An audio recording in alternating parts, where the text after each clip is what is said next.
Las opiniones expresadas en este programa son responsabilidad de quien las emite. Escucha nuestra transmisión en vivo de lunes a sábado. Música a las 24 horas, los 7 días de la semana.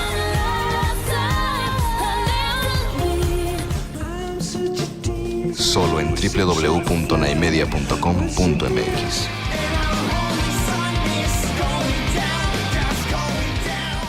Buenas noches a todos nuestros ciberescuchas, es un placer realmente estar con ustedes otro miércoles más, en vivo y en directo totalmente desde Guadalajara, Jalisco, hoy 24 de octubre, casi a punto de terminar este bello año 2018 que ya estamos así como que ya cábate por favor. Y bueno, para nosotros de verdad es un placer que nos acompañen. Estamos iniciando también el totalmente en vivo en Facebook, para que nos sigan Facebook Live en nuestras páginas. ¿Cómo Hola, estás, doña Clau? Cristina, buenas noches. Buenas tardes. Buenas tardes. Mira, No, ya es noche, son las 7. tardes, noches. Tardes, noches. ¿Cómo están, amigos ciberescuchas? Muy buenas tardes. Yo sí, buenas tardes. Todavía no se me hacen noches. Y vaya que me duermo temprano como las gallinas, ¿eh? Yo también. A las 9 ya estoy en casa. ¿Ya viste, Shakira, te mandé el mensaje? Eran... Ay, pero no inventen, oigan. Me mandan mensaje a las 3 de la mañana. Esta mujer que se cree. 4:36 de la mañana. 4:36 de la mañana. ¿Esa hora te levantas? Sí. Ay, por Dios santo. No, yo tampoco peco tanto. Ah, bueno. O sea, sí, pero no. Hola, ¿cómo están, ciberescuchas? Muy buenas tardes. Pues con la voluntad de hacer un excelente programa este miércoles 24 de octubre del 2018. 24 de octubre, ya se nos está pasando el tiempo Ya se acabó. Ya el domingo llega. ¡Feliz año nuevo! Ah, no, ¿verdad? No, el domingo llega nuestro querido y adorado horario de verano. Y una hora de vida es una hora de vida. Digo, una hora de sueño es una hora de sueño. Pues yo no le hallo, yo no le sigo encontrando ni beneficio No, ni pues perjuicio. Ni Te a levantas la luz, temprano, prendes luz. Sí, de todos modos. O sea, para mí es peccata minuta, como dijera un buen amigo. Y ya sé que se ve al revés. Ahorita la volteo la pantalla, no sé por qué se está viendo así. Así todos de cabeza. Está loco mi teléfono. No le hace que tengamos tortícolis, que dice así viendo la. No, acá sí se ve bien, pero en el Face Live se ve mal. Pero ahorita lo volteo. Espérenme tantito. A ver, ahí viene. No, es que ¿Ya no gira? ¿Ya no gira? No, es que ¿sabes qué? ¡Ay! Vírgenes del Niño Jesús, nos estás tumbando la cabina. ¡Ay, Dios mío! No se crean, no se tumba la cabina. Esto es contra sismos, ¿no saben ustedes? Aquí. Saben, doña Claudia Vigas, que siempre se las gasta. A ver, muchas gracias, Clau, eres experta. Doña Claudia es buena para estar aquí jugando con los aparatos. Ahí está. Y pues hoy dije, mis decretos del día, mucha voluntad, mucho amor para la vida. Hacia no sé dónde.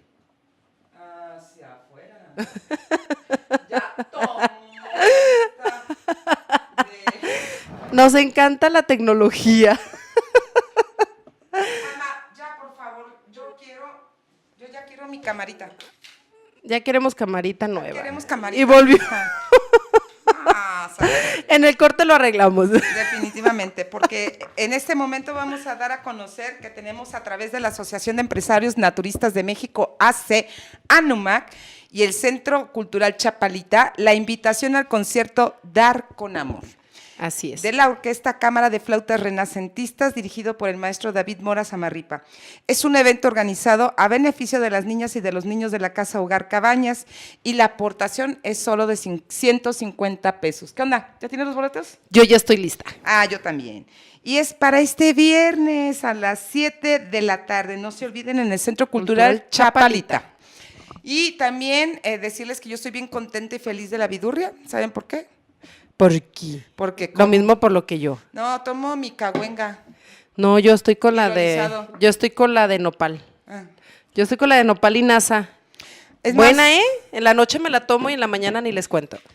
Y por último, mija, Vamos a las pizzas. definitivo.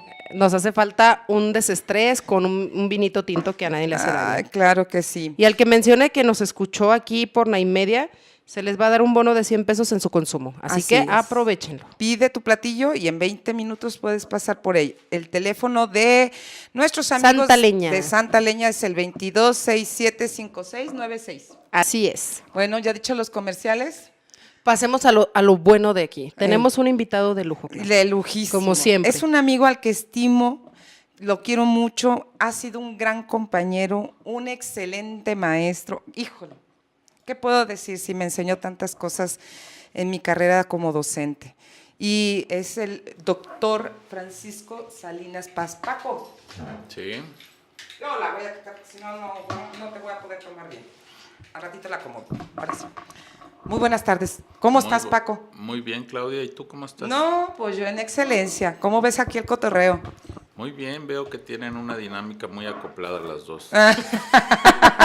Estamos igual de locas. Sí, al fin Tauros. Dios nos hizo y nosotros nos juntamos. Pues ya nos tocaba, ¿verdad? Paco, ¿quién es Paco Salinas Paz? Cuéntanos. ¿Por qué el día de hoy nos visitas?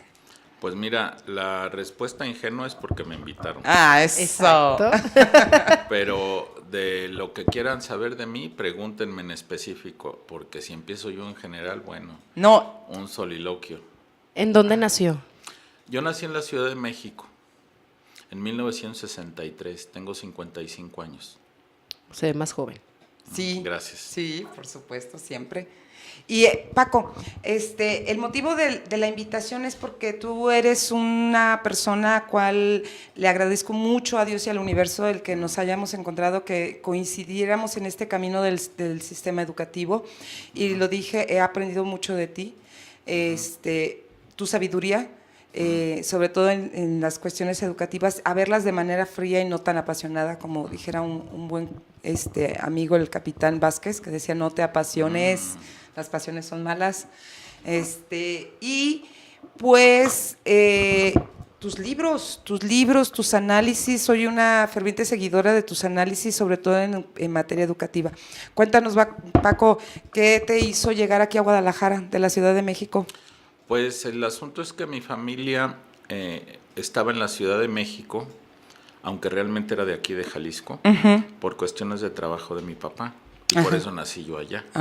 Pero realmente vivo aquí desde que tengo 14 años, y todas mis vacaciones de verano, de diciembre, durante los primeros 14 años de mi vida, pues fueron aquí en Jalisco.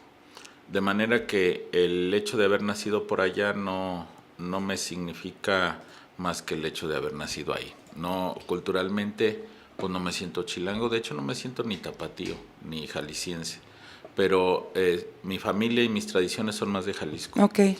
Entonces, desde los 14 años vivo aquí, o sea, hace ya muchos. Sí, muchísimos. 41. Sí. ¿Y luego qué hiciste? ¿Dónde estudiaste? Cuéntanos. Yo estudié, pues la parte profesional, estudié la licenciatura en Filosofía en la Universidad de Guadalajara. Después hice una maestría en Filosofía en la UNAM. Hice un diplomado en Cultura Política en Alemania y estudié un doctorado en Filosofía con terminal en Antropología en la Universidad de San Francisco. Sí, esa me acuerdo perfectamente bien que no la Y platicaste. aquí ando. Bendito sea Dios. Trabajo en la Universidad de Guadalajara. Ajá. Doy clases en el Departamento de Filosofía desde hace 30 años. Tú y yo tuvimos el honor de coincidir en la dirección de secundarias. Así es. No me acuerdo exacto las fechas, pero más o menos fue como en el 93. ¿Del 93 a qué año sería? Al 99, porque luego yo en el 99 me retiré para irme a la Coordinación de Educación a Distancia. Entonces ahí fue donde... Ah, sí, donde estaba el profesor Álvaro Valencia. Así ¿verdad? es. Yo también fui ahí. Me acuerdo que fuimos Yolanda, tú y algunos otros compañeros. Soy malo para los nombres. Ajá. Pero estuvimos ahí un tiempo. Y después de ahí yo me fui a la maestría en trabajo social. Estuve trabajando ahí un par de años. Y después estuve en MEIPE, maestría En intervención. en intervención de la práctica. Y actualmente estoy en el ICIDEM. Ok. Ahí estoy trabajando, pues, por los avatares de las políticas públicas, pues en lo que se va pudiendo. A ver, ¿por qué? Por las cuestiones de que la educación superior ha sido en el ámbito educativo, ha sido la última en ser atendida en el marco de la reforma educativa. Esa es mi explicación. aunque hay otros elementos políticos que juegan ahí.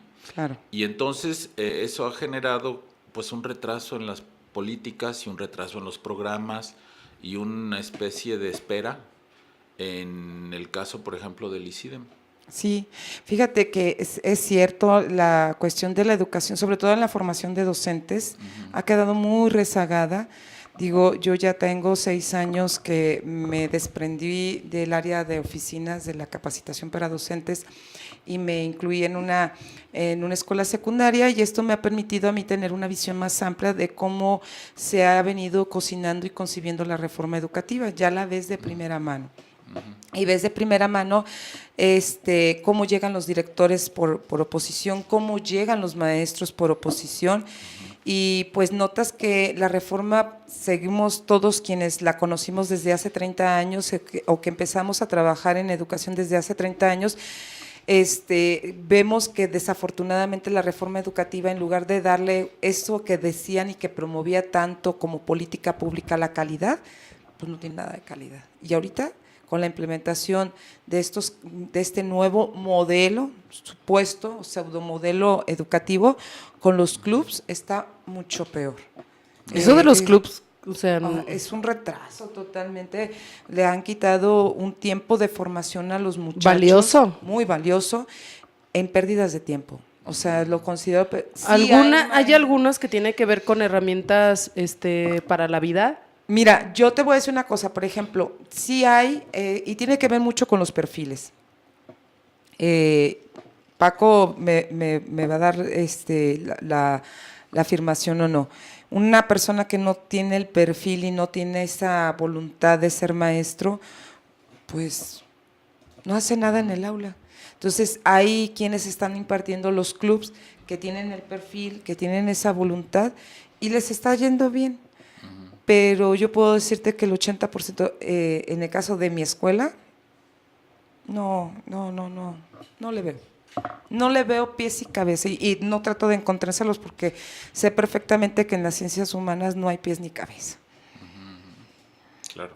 Entonces, cuéntanos, ¿tú cómo has visto estos momentos de la reforma desde su implementación, Paco? Porque yo te he visto que has escrito mucho. Pues mira, la reforma educativa, tú ahorita dijiste desde hace 30 años, la podríamos ubicar en su espíritu neoliberal, capitalista, empresarial, corporativo, desde el 94, 93, que en la presidencia de Zedillo se llevó a cabo una primera implementación de la reforma. En el 92. Por ahí. Justamente fue en ese espacio donde tú y yo coincidimos. Así es. Recuerdo que muchas asesorías en la dirección de secundarias, en todos los niveles, supervisores, te acordarás de una plática que yo tuve con los supervisores en aquel tiempo. Sí. Que había un supervisor que se llamaba César Cosío, que tenía pues un espacio político importante, que a media plática se salió. Así es. Y muchos otros supervisores. Bueno, en todos los niveles dimos pláticas sobre la reforma educativa, y lo que yo en aquellos momentos hacía era referir cuál era su fundamento teórico.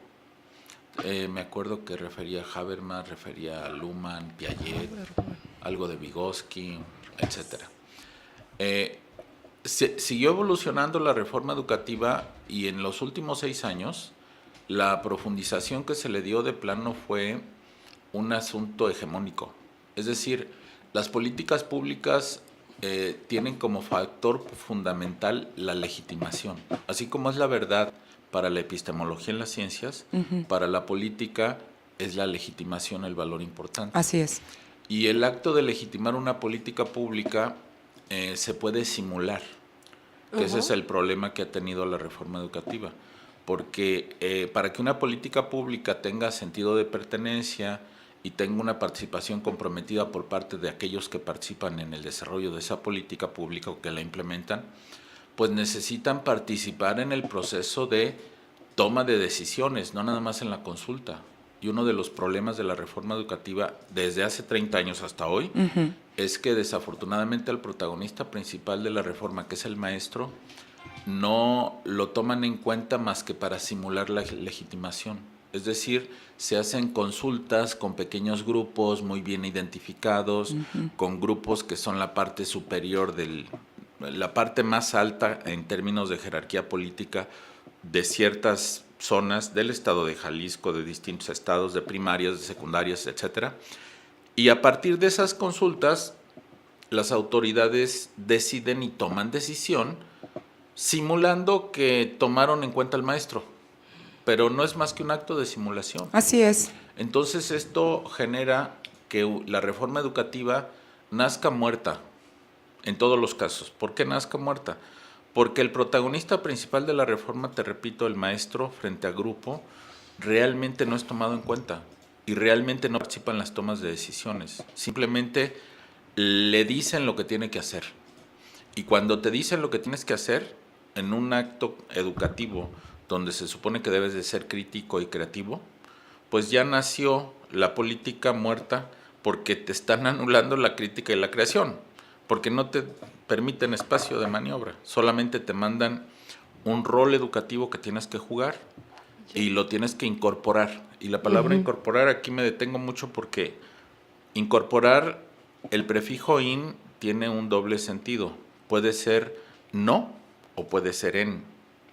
Y tú incorporas cosas a tu cuerpo, ya sea ideas o alimentos, y ese acto de incorporar puede dignificarte o puede negarte. Y el acto del maestro en general de incorporar la reforma educativa es un acto de meter en el cuerpo, pero negando su propio rol crítico y creativo. Por eso es que la reforma educativa nace muerta. Y yo creo que nació muerta desde 1993 con el Acuerdo Nacional para la Modernización de la Educación Básica, que decían mucho sobre la profesionalización de la docencia y la ampliación de la formación de la educación, y es cuando se incorpora educación secundaria básica y se dan cambios a los planes y programas de estudio de las escuelas normales, cosa que no sucedió ahora. Porque ahora yo no he visto que se haya dado una modernización en la educación normal y que la formación de los docentes esté realmente vinculada a la instrumentación y al uso de herramientas de estas nuevas generaciones, de estas demandas.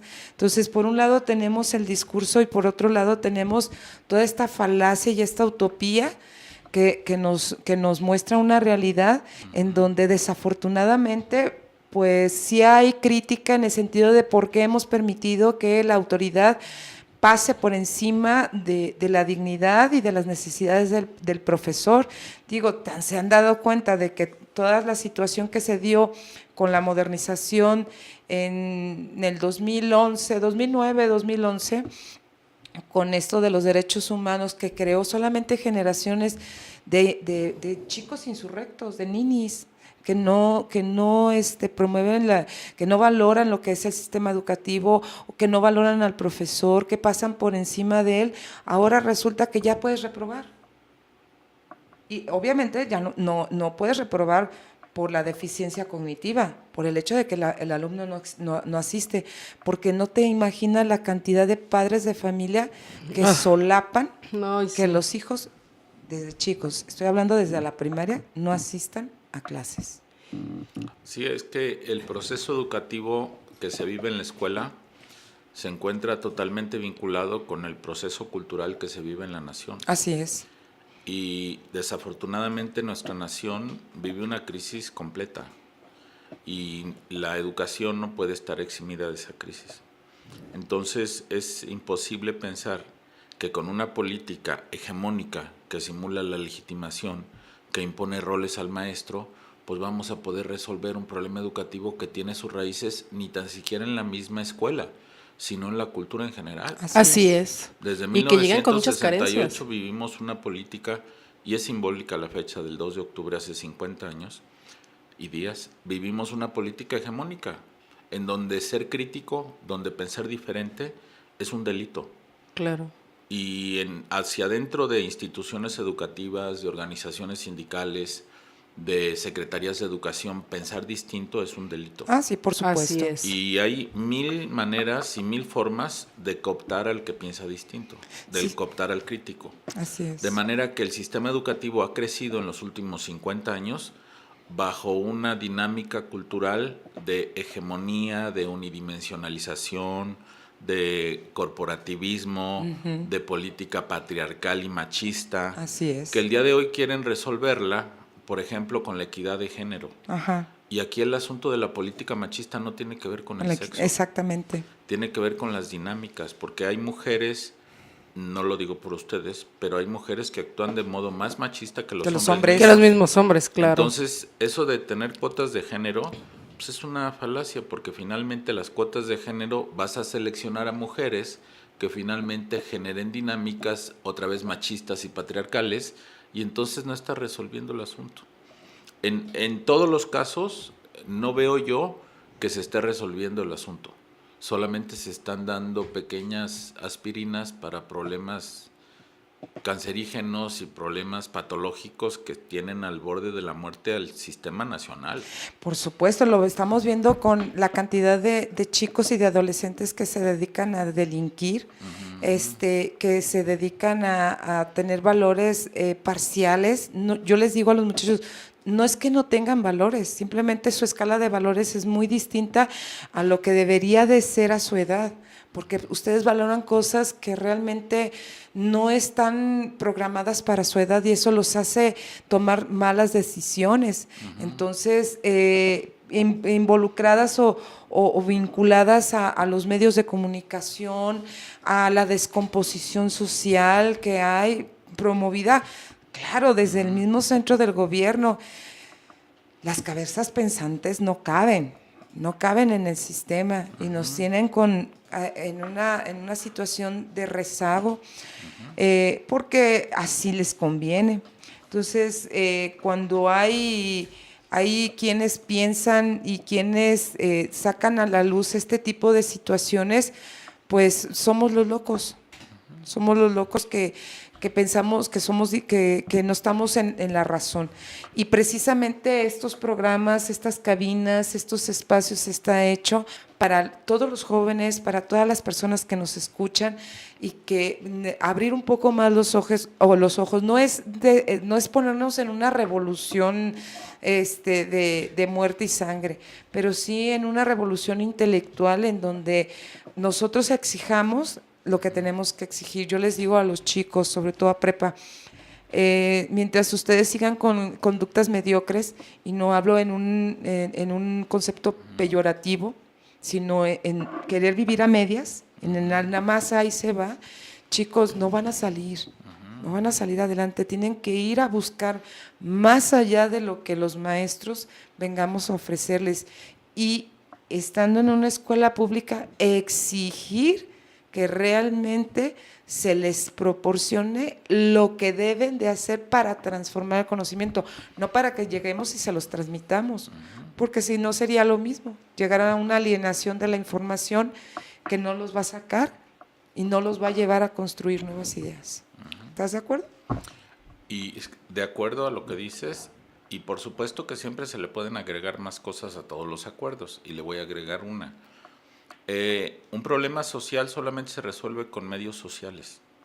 Yo como individuo no puedo enfrentarme a ninguna comunidad y resolver un problema, porque pues voy a ser excluido, voy a ser el crítico, etc.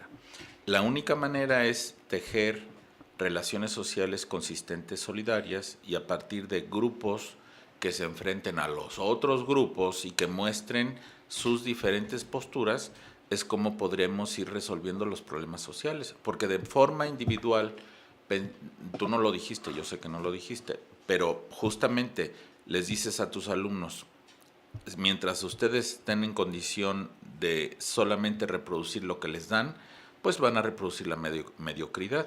Claro. En el momento en que estén en condición de establecer relaciones sociales solidarias y establecer comunidades que respeten la diferencia, pues en ese momento van a tratar de resolver un problema social con grupos sociales. Así es. Y ahí es donde entran justamente los movimientos sociales. Ahí es donde cobra sentido la autonomía de prácticas políticas como el zapatismo, como Chenaló, como muchos otros movimientos, y estos espacios mismos que dices, que son los espacios porosos de la cultura donde se pueden dar movimientos alternativos que pueden empezar por resemantizar, resignificar y a partir de ahí generar nuevas prácticas políticas. Como dices, no es cuestión de una revolución, pero sí es cuestión por lo menos de empezar a pensar diferente y de empezar a decir no estoy de acuerdo. ¿Y tú qué piensas? No, pues yo tampoco. pues vamos a decir que no estamos de acuerdo, ¿no? Y desde ahí podemos empezar las cosas, ¿no? Sí, yo considero que es la manera más oportuna de utilizar lo que tenemos ahorita como tecnologías, como parte moderna, para llevarnos a esa forma de transformar lo que tenemos que transformar, porque ya son muchos años que hemos estado en estas generaciones apáticas, paralizadas, pasivas, y que no estamos realmente transformando y colocándonos en una situación de competitividad. Nos están comiendo el mandado. Y si ahorita estamos en una crisis económica, en una crisis social, al rato vamos a estar peor si no movemos un poquito las cabezas. Y nos vamos a ir a corte y vamos a regresar con un tema bien interesante, con una pregunta bien interesante. ¿Cómo ves estas nuevas políticas? O sea, ¿para dónde crees o consideras tú que los cambios que dieron en la sociedad en materia política se van a ver reflejados en el sistema educativo? ¿Sabes? Bien. Regresamos en el teléfono de cabina en vivo, es el 31130401. Y síganos también con nuestro podcast y con toda la información en @Mesa de Diálogo 13 por Twitter. Regresamos. Sale, bye. Oiga, le cuento algo. Ya sabe dónde están haciendo al mediodía una birria horneada a fuego lento durante más de 8 horas en olla de barro, como en denantes, en los merititos chilaquiles. Además, la birria se la sirven tatemadita. En los chilaquiles abrimos también al mediodía. Avenida Patria, enfrentito de la Autónoma. Reserve 3647-8773. Escucha nuestra transmisión en vivo de lunes a sábado. Música a las 24 horas, los 7 días de la semana.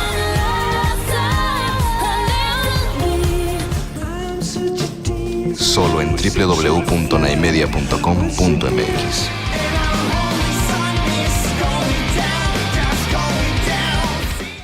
Perdí 2 años, 3 meses para jubilarme. Estoy aquí en la plática con el amigo Paco. ¿Y no te urge ya jubilarte? ¿Mande? ¿No te urge ya jubilarte? No, claro que no. No me urge jubilarme, les voy a decir por qué. Porque hoy veo la oportunidad, si bien está muy complicada y está muy crítica la situación de los jóvenes en estas crisis que estamos manejando por el contexto sociocultural, sé que se están prestando un poco más. Tengo muy buenas generaciones. Ahorita en secundaria tengo segundo y tengo primero. Y están muy nobles en comparación de generaciones anteriores. Están nobles. Están en una actitud de quiero aprender, maestra. Quiero aprender, pero ya no quieren aprender a través del discurso, sino a través de los medios. Y esa es la parte que yo he tenido que adaptar. Y en la prepa sí están complicados, muy, muy complicados. La verdad es que tengo ética en prepa. Ay, yo creo que me van a... ¿De la UDG? De Cobaeg. Del colegio de bachilleres, y yo creo que me van a salir canas verdes. Sí. Sí, definitivo. Los alumnos aprenden gracias al esfuerzo individual de sus maestros y a pesar del sistema y de las políticas públicas, porque el sistema y las políticas públicas no están diseñadas o pensadas con una participación activa por parte del maestro, solamente usan al maestro para legitimar. Así es, y los maestros que de veras le sabemos al sistema, hacemos nuestras adecuaciones porque los programas están muy deficientes y al hacer las adecuaciones es salirte un poquito del ritmo de trabajo y forzar a los muchachos a seguir otro ritmo, pero si no lo haces así, no te sientes bien, Paco. No te sientes Ahora, bien. no sé cómo sea el sistema en Cobaeg, pero probablemente te evalúan o evalúan a tus alumnos de manera general, pero los evalúan en función a lo que ellos consideran que es el programa, no en función a lo que tú estás planteando. No, es que ahí es donde nosotros hacemos, o sea, en lo particular es donde hago la adecuación. No me pierdo de los contenidos del programa, pero les doy ese IVA, ese valor agregado que ellos deben de desarrollar y aprender. Que normalmente un maestro que llega por oposición, que es nuevo, como no conoce cómo está deviciado el sistema, pues se dedica a seguir el librito, se dedica a seguir el programita y pues a disque transformar el conocimiento de los muchachos, que a la hora de la que los recibes te das cuenta que no traen nada. Sí, y el problema de El problema de la pedagogía en el aula tradicional es que pues no podemos enseñarles ética o historia o cualquier tema solamente en términos teóricos. Para aprender a nadar necesitamos nadar en el agua. Para aprender ética necesitamos practicar los valores. Para aprender ciudadanía necesitaríamos ciudadanear. Y entonces necesitaremos vincularnos a la comunidad, hacer algún tipo de servicio, etcétera. Y con las comunidades y con la inseguridad y con la explotación y con la exclusión, no es fácil que tú como maestro te salgas a la comunidad y pongas a los alumnos en riesgo, porque como maestro eres funcionario público y como funcionario público solamente tienes autorizado a hacer lo que está en la ley. No puedes ser creativo, no puedes salirte de ese marco porque estás infringiendo la ley, entonces puedes ser objeto de un ejercicio judicial o jurídico que te lleve a perder tu trabajo, y entonces todo está encadenado como para que el maestro diga, pues yo no hago nada, yo aquí me quedo, y entonces ahí está el libro, yo cumplí con lo que me dijeron. Y claro. Hay un proceso de reproducción de la injusticia, de la indignidad, de todos los lastres que venimos cargando, ¿no? Así es. Y vienen más duras las leyes ahorita para los servidores públicos. En lo particular, yo ingreso a la Facultad de Derecho por las ausencias legales que hay en materia de la docencia. Los maestros estamos muy ausentes, tenemos muchas lagunas legales que no nos favorecen, porque dentro de la administración pública no somos servidores públicos. ¿El maestro no es servidor público? No, en la Secretaría no es servidor público como tal, aunque nos rige una ley de servicio público, pero por eso tenemos nuestros derechos y nuestras obligaciones están auspiciadas en un tribunal especial que no debería de ser, que es los tribunales de escalafón, de arbitraje y escalafón.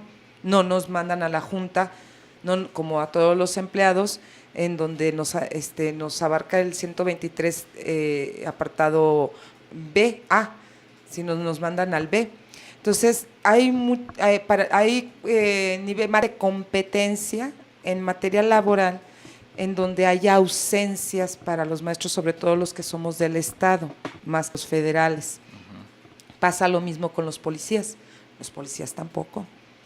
Tienen un reglamento individual, les competen ciertas normas, ciertas leyes, y estas ausencias y estas lagunas dentro de la administración pública hacen que para juzgarte te apliquen una ley o no te la apliquen, para un amparo, para una serie de situaciones jurídicas, que tienes que tener mucho cuidado si vas a utilizar, por ejemplo, datos personales en una encuesta de diagnóstico, tienes que resguardarlas de tal manera que no puedan estar con acceso al público, porque si no, la nueva ley de archivos te sanciona hasta de 1 a 3 años de prisión. Así de reacia, de dura y de cuadrada está una ley.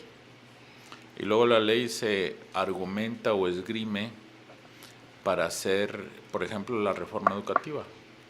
Podríamos buscar en Google Choaifet, ley instituciones, o Nuño, ley instituciones, y nos vamos a encontrar con cientos de noticias donde ellos argumentaban el respeto a la ley y a las instituciones. Y no vamos a dialogar con aquel que no respete la ley y las instituciones, pero esa ley, en el artículo 3, en la reforma educativa reciente en este sexenio, la modificaron en 15 días, sin tomar en cuenta para nada al maestro.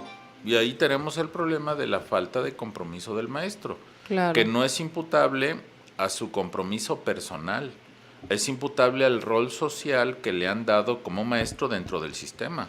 Un maestro que no se identifica con la reforma y que no se identifica con las acciones, solamente le dicen, como si fuera una ordenanza militar, le dicen lo que tiene que hacer y cómo tiene que cumplir.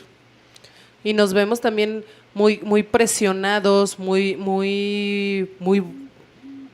no es una situación, no sé, en ocasiones te sientes muy triste de estar en aulas donde no puedes hacer muchas cosas, ser libre, una libre cátedra que debería de privilegiarse, donde te sientes que eres perseguido, que eres señalado, ¿no? Siempre es el maestro, y la situación está así por el maestro, y la situación mal pagado, o sea, nadie nos dignifica, pues, en esta cuestión del docente dentro de un aula con tantísimas carencias que hay, ¿no? Y sobre todo, por ejemplo, a mí me causa mucha risa porque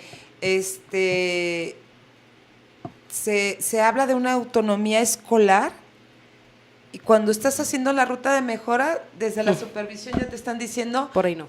qué son, o sea, cuáles son las estrategias que tienes que aplicar en tu escuela. Y tú les dices, no, pero es que en mi escuela... Esas no funcionan. No. Esas no, porque esas son por ley, ya tienen que estar ahí. No, tienes que usar estas. Ajá, Karen, Como si todos los contextos fueran iguales, ¿no? Así es, ¿no? Entonces dices tú, la autonomía escolar, o sea, ¿dónde está la autonomía escolar? Luego te hablan así en materia muy gerencial, este gobierno. Yo te voy a decir una cosa, yo sí traigo un sentimiento muy especial con este gobierno porque es uno de los gobiernos que más ha golpeteado al magisterio. Digo, no lo hicieron ni siquiera en anteriores gobiernos conservadores.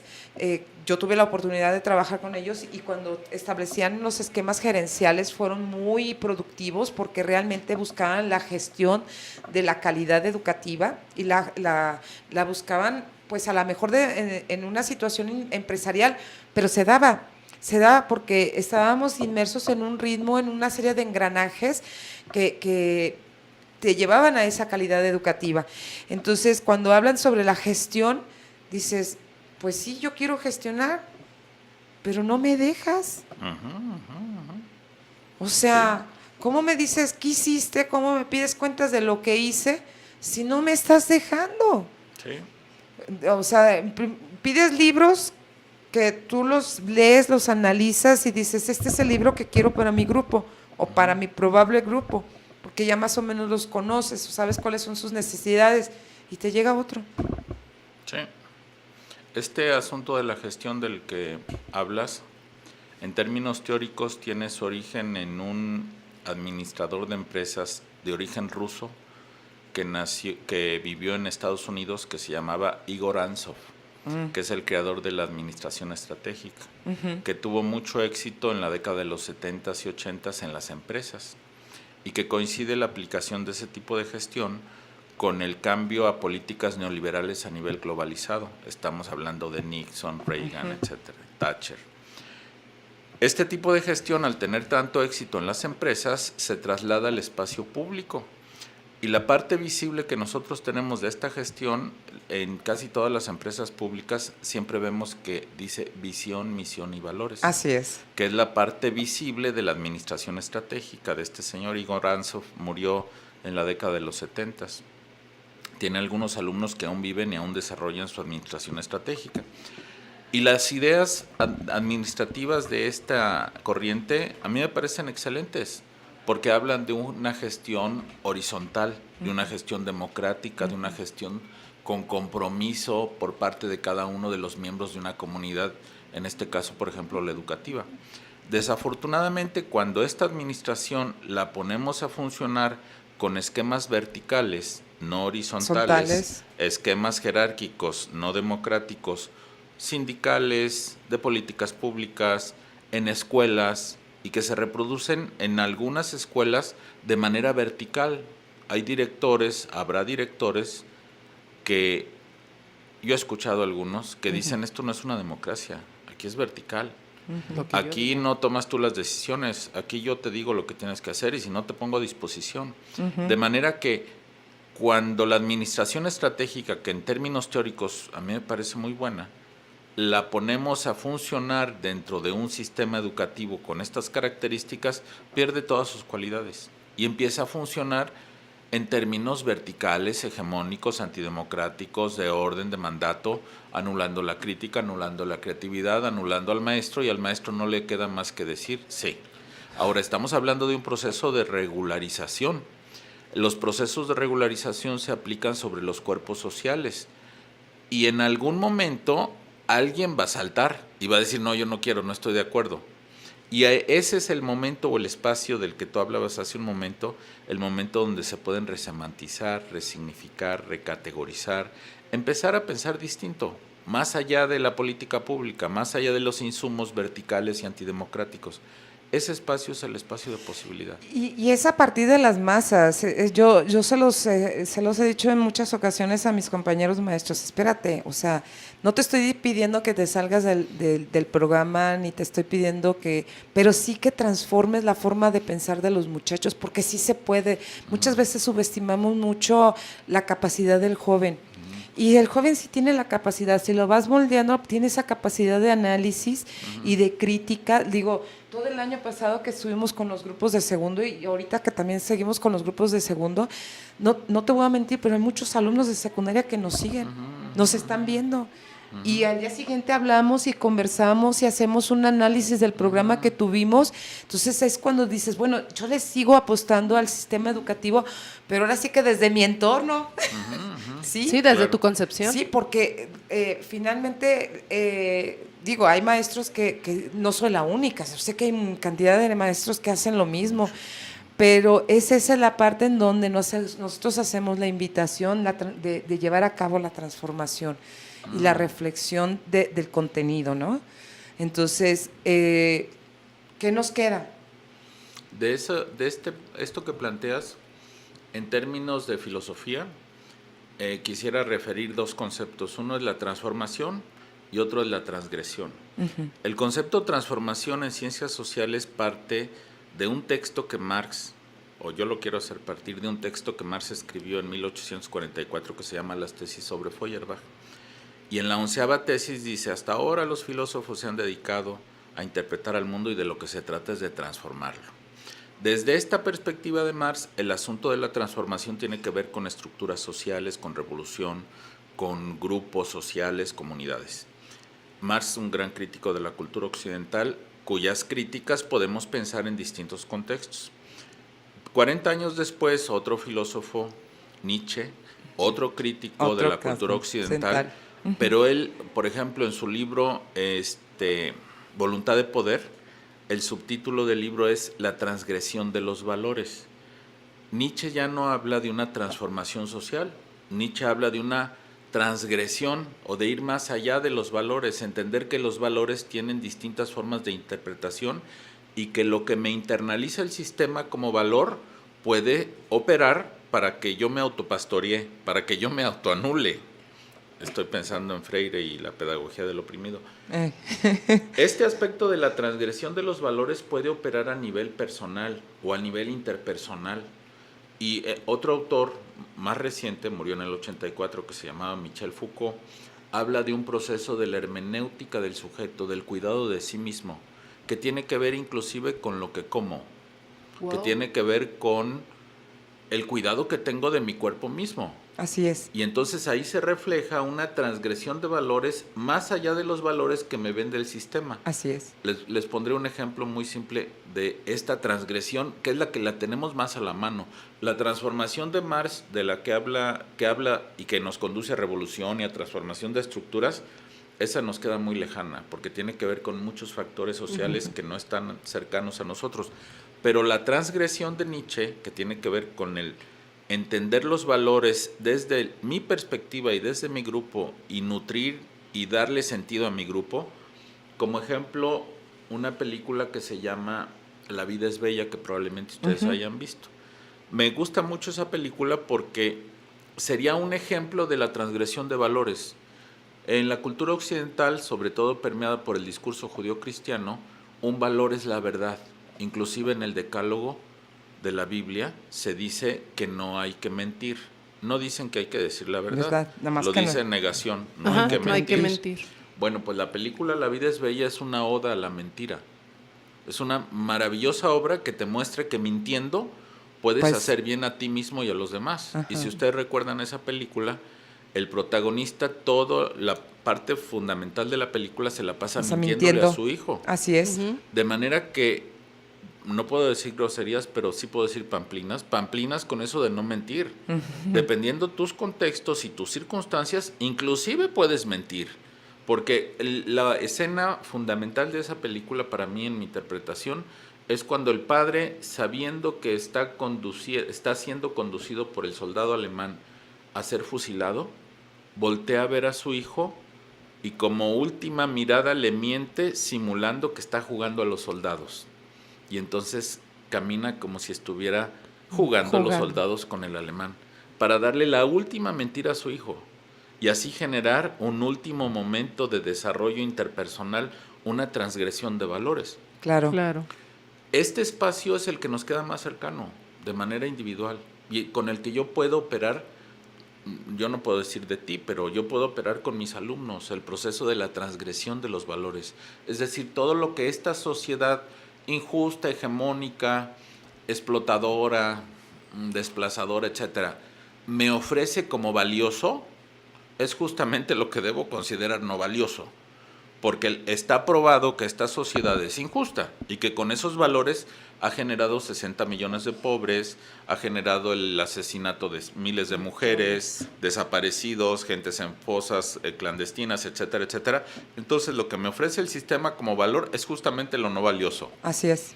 Y entonces necesito yo generar un discurso, una narrativa conmigo mismo para generarme una identidad de transgresión.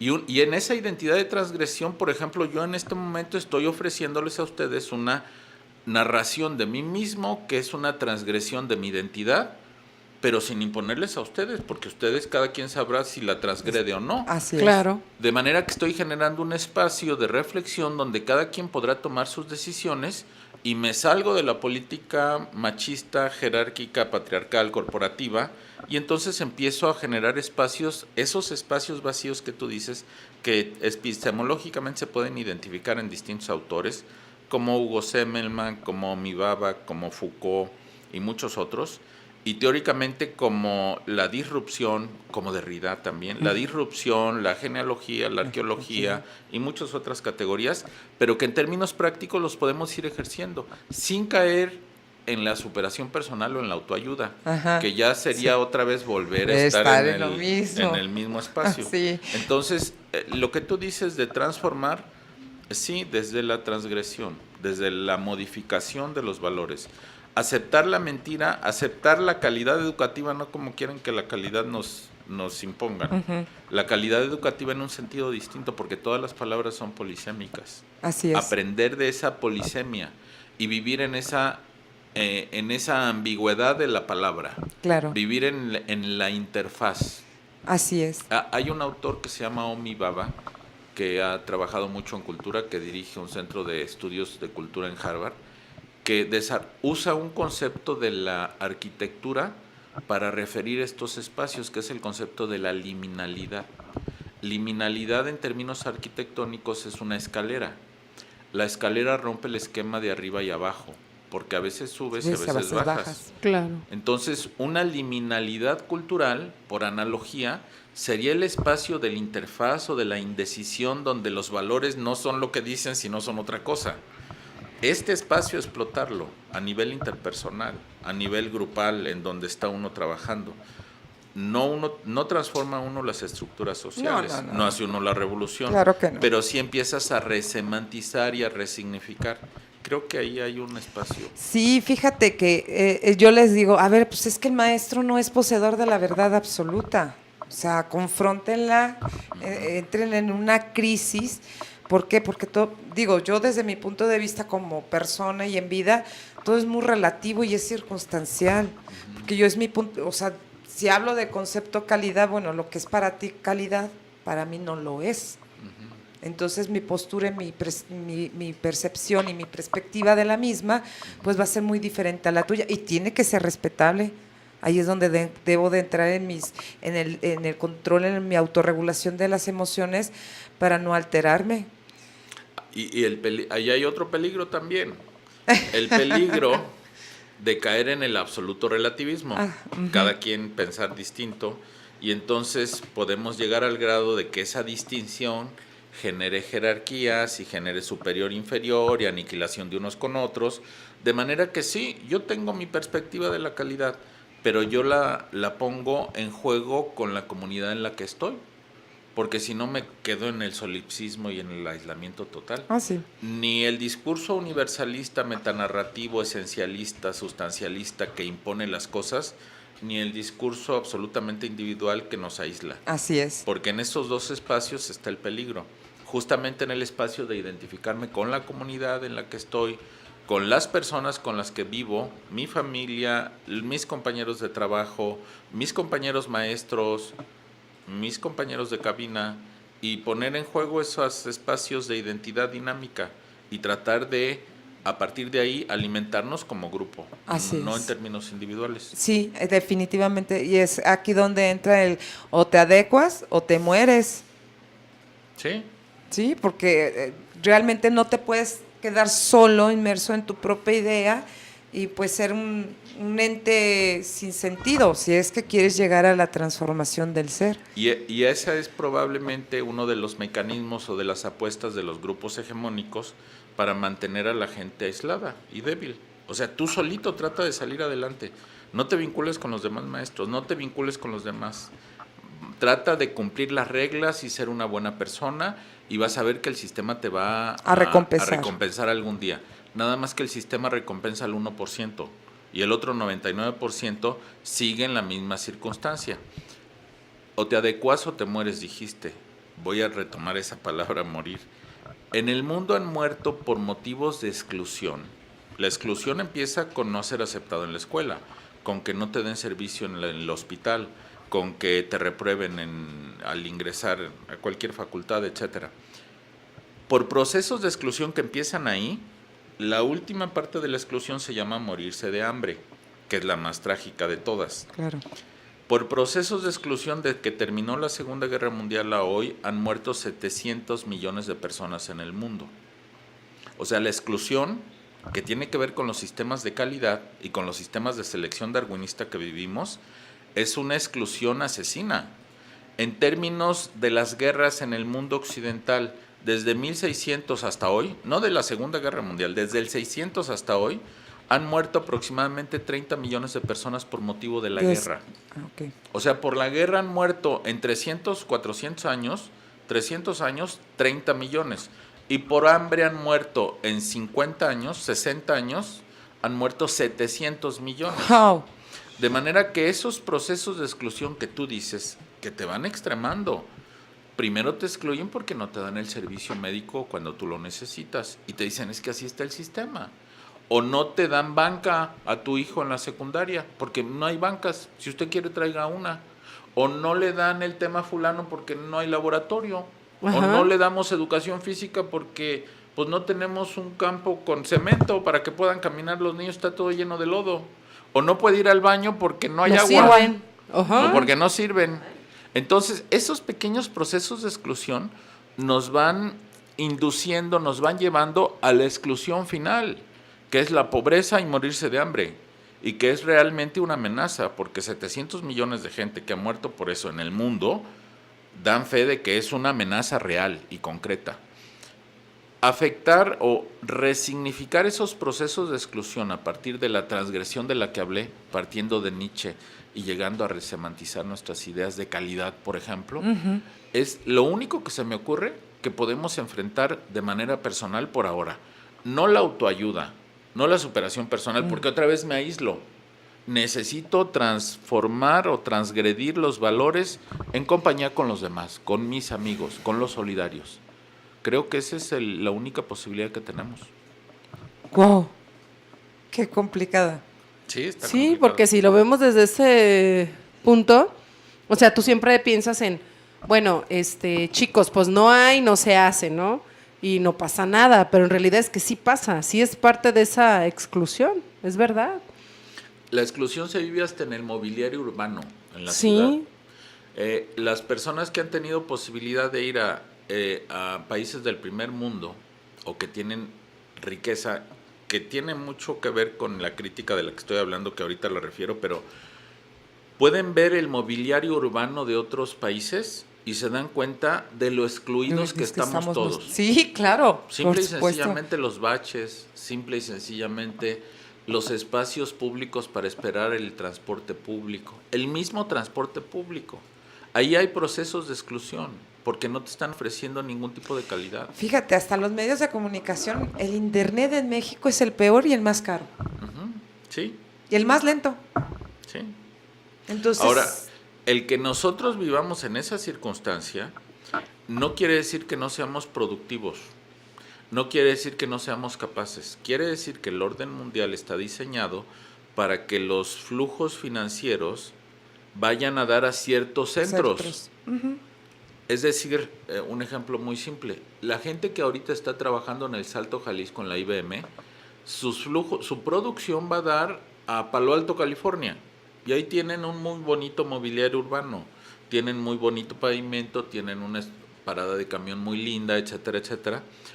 Pero no porque nosotros no seamos productivos o porque no seamos capaces, porque el orden mundial permite que fluyan para allá el dinero y parezca que ellos son ricos por su propia producción, pero nosotros estamos convertidos en esclavos del sistema mundial. Y cuando digo nosotros, no me refiero al 1% de la población, que son las 200 familias más ricas de este país que ganan el 50% del Producto Interno Bruto, un solo sujeto se gana el 8% del Producto Interno Bruto, y que son los 5,000 políticos en este país que están en la parte superior de las jerarquías políticas y que juegan a chapulines de un lado para otro, uh-huh. ¿verdad? Diputados, senadores, presidentes municipales, gobernadores, y que tienen 30 años como un grupo, por supuesto, con movilidad en sus elementos, algunos salen, otros entran, pero con un grupo muy claramente identificado con un rol específico. Ese pequeño grupo es el que tiene privilegios. Todos los demás estamos en un proceso de exclusión, en un sentido o en otro.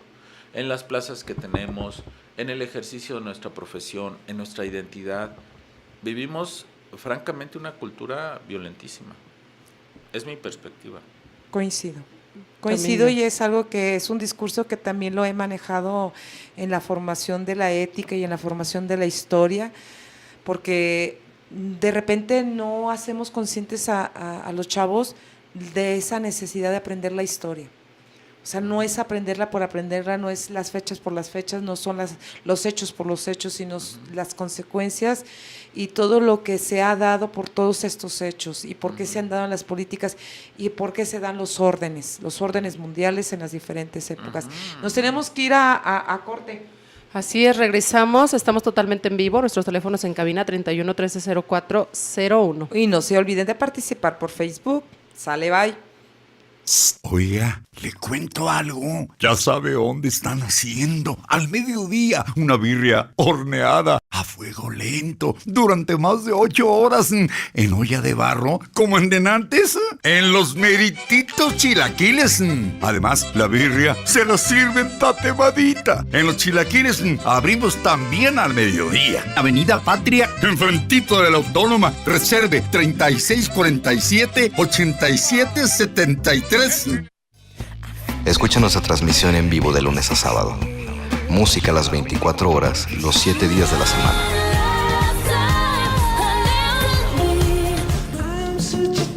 Solo en www.naimedia.com.mx. Regresamos totalmente en vivo al programa Mesa de Diálogo. Déjenme pasarle los comentarios que nos han hecho, felicitando a nuestro invitado. De verdad maravilloso lo que estamos aprendiendo y cómo desmenuza todo este tema de la educación. Romario Carmona nos manda saludos, Adriana Alonso también, la psicóloga Andrea Ramírez, Francisco León Cortés Torres, Federico Topete, Angelina Reynoso Luna, Alfredo Durán, nos mandan muchos saludos. También por acá tengo a Vane Janet Ramos López, a Lucy Díaz Cisneros, muchísimas gracias por estarnos sintonizando. A Bichuela Bravo, también muchísimas gracias por sus saludos, comentándonos que excelente programa y saludando al invitado y felicitándolo. Gracias. De verdad que muchísimas gracias. Gracias, Juanma, por ponernos un poquito de música de reggae para desestresarnos de la mitad de la semana. A mí me encanta el reggae y más porque también fue lo que me hizo adelgazar 55 kilos. ¿Por qué? No, yo bailo diario reggae. A mí me gusta mucho. Sí, me critican. Es una ideología muy bonita. Pero no, pues ya ves que es bien cuestionada, entonces, sí, pero es muy bonita. A mí nos me habla vale. de mucha libertad y mucho amor y mucha fraternidad. Y hablando de libertades, ¿cómo ves la reforma educativa? Gigi, bienvenida Gigi Peña. Pues mira, en términos generales, como te digo, es una política hegemónica. Y por lo mismo no tiene éxito en su operación. porque no, los que participan y la llevan a cabo, que es el maestro frente a grupo, no siente pertenencia ni identificación con esa reforma. Es como una orden que viene de arriba, que el experto le dice lo que tienen que hacer, y además de todo es criminalizado por sistemas de evaluación que no ponen en juego el trabajo pedagógico y educativo, sino ponen en juego tu trabajo mismo. Y desde siempre se ha dicho que esta reforma educativa de estos últimos 6 años ha sido una reforma laboral en contra del maestro. Sí, y desafortunadamente la dirigen en contra de prácticas corporativas y sindicales, pero realmente la aplican con el maestro frente a grupo y no han podido desmantelar esas prácticas corporativas que siguen operando. Fíjate, es bien curioso, digo, ya lo viví, yo concursé 2 veces por subdirección. Y guardo todavía mi primera convocatoria, en donde decía maestro por jornada, puede participar.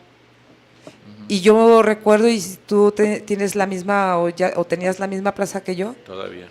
y es de jornada, y es maestro, y es de docencia, es de la rama docente. En donde aquí en el estado se sacaron unas bajo la manga alterando las normas, diciendo que no, que era de apoyo. Que no puedes participar. Que no puedes participar.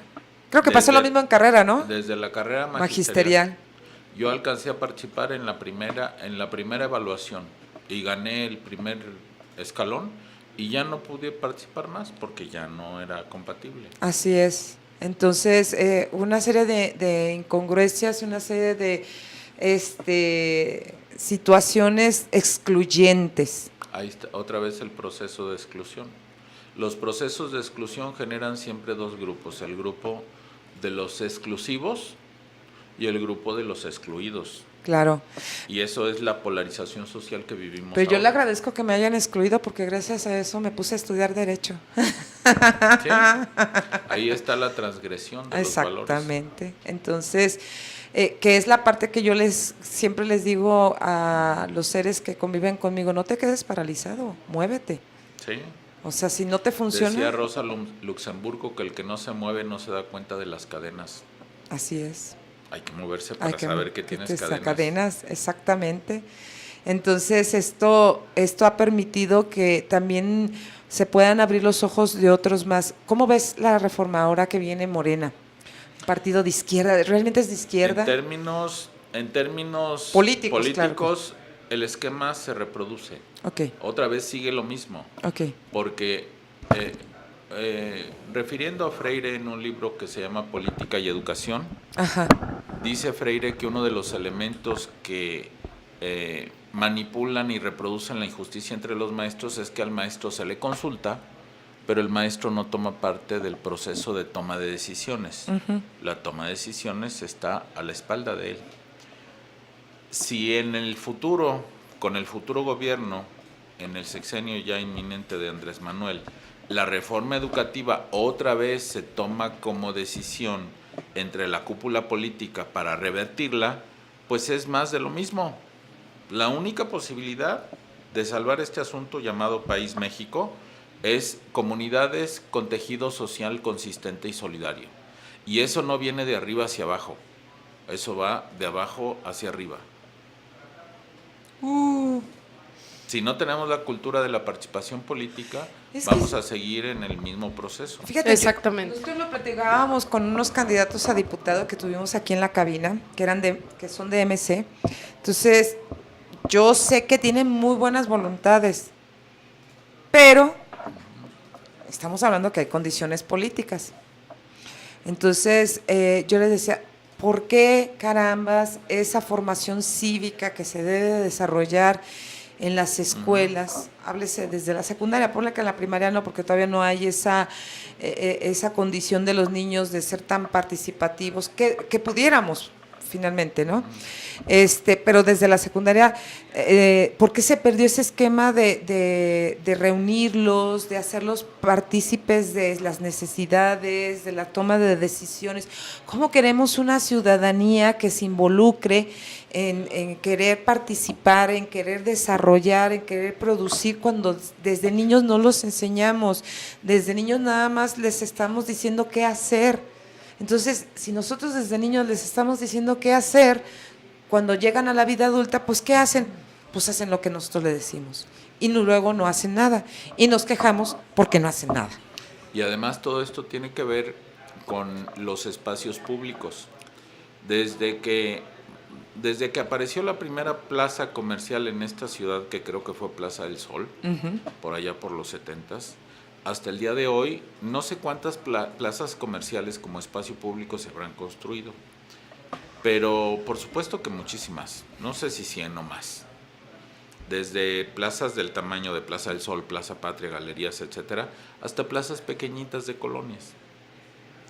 Me pregunto, en esos mismos 40 años, ¿cuántos espacios para la práctica de la ciudadanía, como consejos populares, plazas públicas, como espacios para que las colonias tomen decisiones, se habrán construido? Casi ninguno. ¿Cuántas bibliotecas públicas?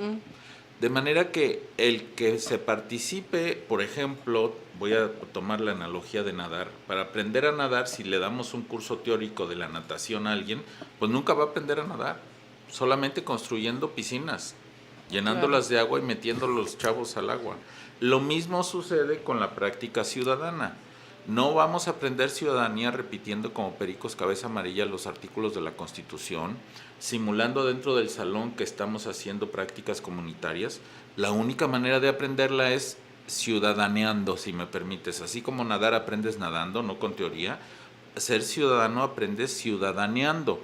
Y como bien tú decías, no a partir de la regulación de tus prácticas políticas como si fuera una programación. El día fulano sales a votar, agarras tu cartilla y pones una X y te regresas a tu casa y esperas a ver qué pasó. Porque esto es una actividad programada que anula la espontaneidad, que anula la crítica, que anula el debate, que anula la toma de decisiones y solamente te usa para legitimar algo. De manera que estoy totalmente de acuerdo contigo. No podemos enseñar a ser ciudadanos y a ser participativos, que sería la única salvación que tenemos, una cultura política de participación, mientras no construyamos espacios para poder hacerlo. Así como las albercas. Construyes albercas y la gente aprende a nadar. Yo lo decía ahora pues hay medios y hay muchos políticos que criticaban las candidaturas independientes y se mofaban de su derrota. Pues yo les decía, bueno, pues es que cómo no van a ser derrotados, y que vaya, que no fueron derrotados, porque la verdad es que un fenómeno como Pedro Kumamoto, que quedó a muy pocos votos de los senadores de MC, no es que hayan sido derrotados, lo que pasa es que todavía seguimos con esa inercia que no nos deja tomar una decisión. Así y que es. Se nos hace mucho más. Y no queremos romper, ¿no? O sea, nos cuesta trabajo romper con toda esa inercia. Pero es cultural. Sí, claro, tuvimos a invitadas jóvenes, talentosísimas, libres, pensadoras, que eran totalmente independientes, sin ningún partido, ni una línea, con ideas tan frescas, tan innovadoras, con tantas ganas, con más ímpetu, ya no con el viejo y rancio sistema sí, escuchar a los mismos políticos con las mismas ideas una y otra vez tan trillada, que yo digo, no es posible que nosotros hubiéramos votado por esos chicos, o sea, le hubiéramos dado 1000 veces la oportunidad a ellos a seguir con esta misma y tan cansada y tan gastada proceso político que vivimos. Claro. Ya muy desgastado. Muy cansado. Este proceso es muy cansado. Nuestra propia Constitución está diseñada sobre principios que anulan la participación ciudadana. Te explico 2 puntos. La idea de un diputado puede ser entendida desde los principios de Montesquieu o desde los principios de Rousseau. Y Rousseau dice que un diputado es un representante del pueblo que no toma decisiones, lo dice en su contrato social. Él solamente genera el espacio para que la decisión la tome el pueblo mediante plebiscito. Rousseau era ginebrino y en Suiza así se lleva la democracia y la soberanía. Montesquieu no. Montesquieu dice, el diputado o el representante representa la soberanía del pueblo y toma decisiones por el pueblo. De manera que nosotros venimos de una tradición en la toma de decisiones desde los marcos jurídicos y las prácticas políticas que se desprenden de esos marcos jurídicos, en donde el pueblo siempre está esperando o expectando la toma de decisiones y a ver qué me va a pasar.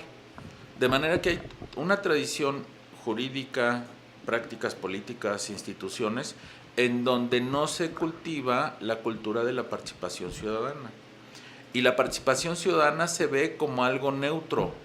Marx escribió un texto que se llama La cuestión judía, y ahí tiene una frasecita que constantemente la recuerdo. Dice Marx, el judío debe emanciparse del judaísmo.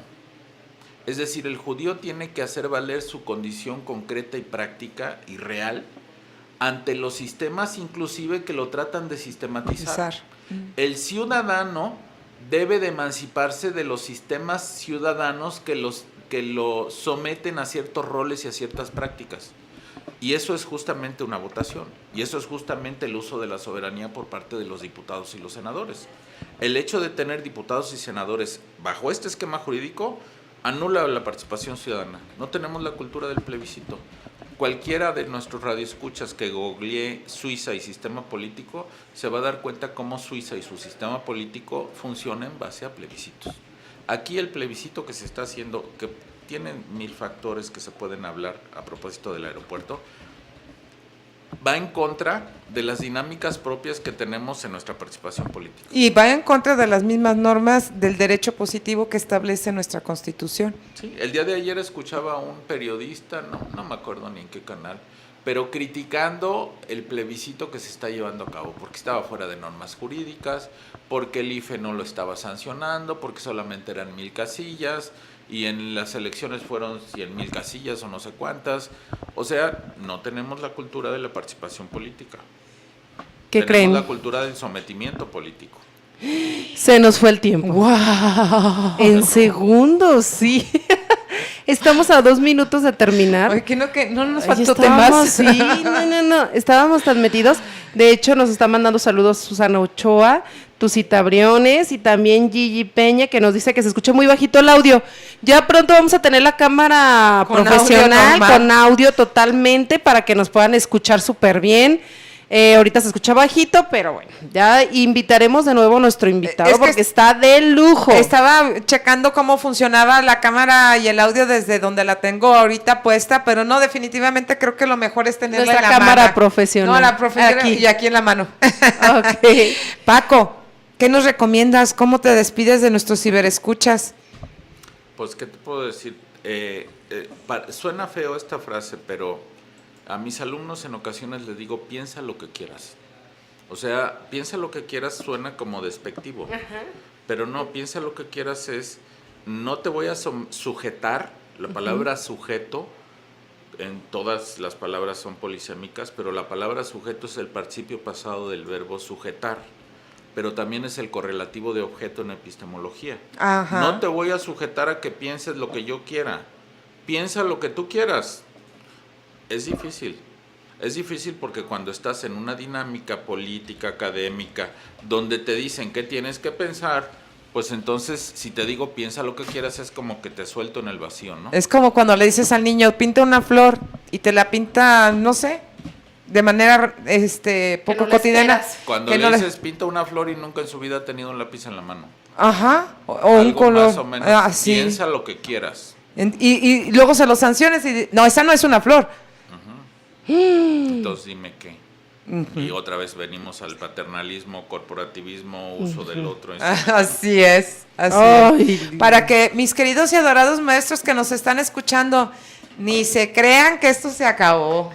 No, porque vamos a tener de nuevo aquí a invitar al doctor que siga compartiendo con nosotros esta de verdad riquísima forma de pensar y de movernos esas fibras que de repente con el caminar del tiempo dentro de un aula, como que nos vamos atrofiando y nos vamos oxidando, nos vamos cansando, nos vamos durmiendo y nos hace falta que alguien nos levante una chispa de muévete, síguele, muévete, no te quedes, camina, haz. Síguelo, ¿No? síguelo en su Síguelo. Face porque luego sube unas No, lo voy a seguir en su reflexiones. Face, Ay, así es. que dice uno, ¿dónde Y- andaba? Ya sé, y pues bueno, yo simplemente agradeciendo esta maravillosa oportunidad. Muchas gracias por habernos acompañado, doctor. De verdad que ha sido un placer. Y muchas gracias a Controles. Gracias, Juanma, por aguantarnos. Y mi compañerita Claudia, muchas gracias, como siempre, de que estés con nosotros y de haber gozado de tu presencia. Yo no aguanto a nadie, yo disfruto a las personas tal y como son. Así es que muchas gracias, Juanma, muchas gracias a todos nuestros ciberescuchas y a mis alumnos que me estuvieron escuchando o viendo por el Face. Mañana les espera día de reflexión del programa. Perfecto. Muchas gracias a todos y que tengan un excelente término de miércoles y un bonito fin de semana. Bye bye. Escucha nuestra transmisión en vivo de lunes a sábado. Música a las 24 horas, los 7 días de la semana.